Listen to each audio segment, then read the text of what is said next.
आधी 3 स्वापदाची शिकार करावी लागेल. आजच जातो महाराज निर्णय घेतला राजा दशरथाने. शिकार करण्याच्या उद्देशानं राजा दशरथ जंगलात गेला. दिवसभर फिरला पण शिकार मिळाली नाही. विनमुख कसं जायचं. एक पाण्याचं तळं बघितलं. थोड्या अंतरावर एक दाट पाल्याचा वृक्ष. त्या वृक्षामध्ये राजा दशरथ लपून बसला. उद्देश इथे पाणी प्यायला पशु येईल, अचूक मारता येईल. रात्रीचे 12 वाजले तरी पाणी प्यायला त्या रात्री पशुसुद्धा कोणी आलं नाही. पण आपल्या आंधळ्या मायबापाला कावडीमध्ये बसवून काशी यात्रेला निघालेला श्रावण बाळ, त्याचा थोडासा संदर्भ देतो.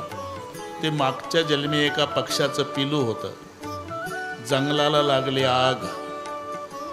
त्याचे खरे मायबाप पक्षी निघून गेले. हे पिलू खाली पडलं. भोवताला आग लागलेली. चिवचिव चिवचिव चिवचिव करते. वरून एक पक्षाचं जोडपं चाललं होतं. त्यांना दया आली. ते जोडपं खाली उतरलं. पंखाखाली पिलाला धरलं. ते जोडपं जळून गेलं. पिलू वाचलं. ते पिलू पुढच्या जन्मी श्रावण झालं. ज्यांनी आधार देऊन वाचवलं होतं त्यांना आधार देण्यासाठी हा मुलगा झाला आणि ते मायबाप झाले.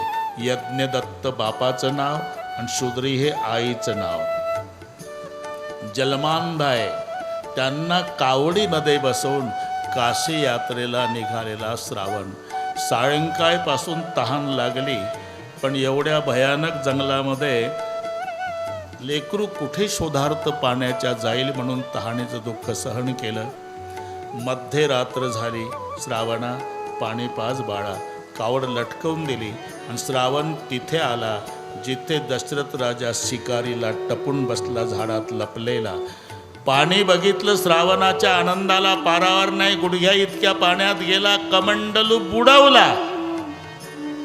भांड भरण्याचा आवाज झाला. दशरथाच्या लक्षात आलं कोणीतरी पशु पाणी प्यायला उतरलं. लक्षवेधी बाण मारण्यात तरबेज राजा. बाण सुटला. सू सू सू आवाज करीत श्रावणाच्या मरमी लागला. धप्प दिशी श्रावण खाली कोसळला. मनुष्यवाणीनं वरडला. दशरथाच्या लक्षात आलं कोणतरी मानवाची हत्या आहे. उलटा पडला. अर्धा पाण्यात अर्धा जमिनीवर. ताकद लावून बाण उपसला छातीतला. रक्त छातीतून निघलं बाहेर. छाती रक्तानं माखली. खाली उतरलं. पाणी काठाचं तांबडं झालं. बाण शेजारी पडलेला. कमंडलू आडवा झाला. अर्ध पाणी सांडलं पण ते श्रावण बाळ ते राहिलेलं अर्ध पाणी भांड आडवं झालं तरी मूठ आवळू आवळू धरत होतं. दशरथाच्या लक्षात आलं. खाली उतरले.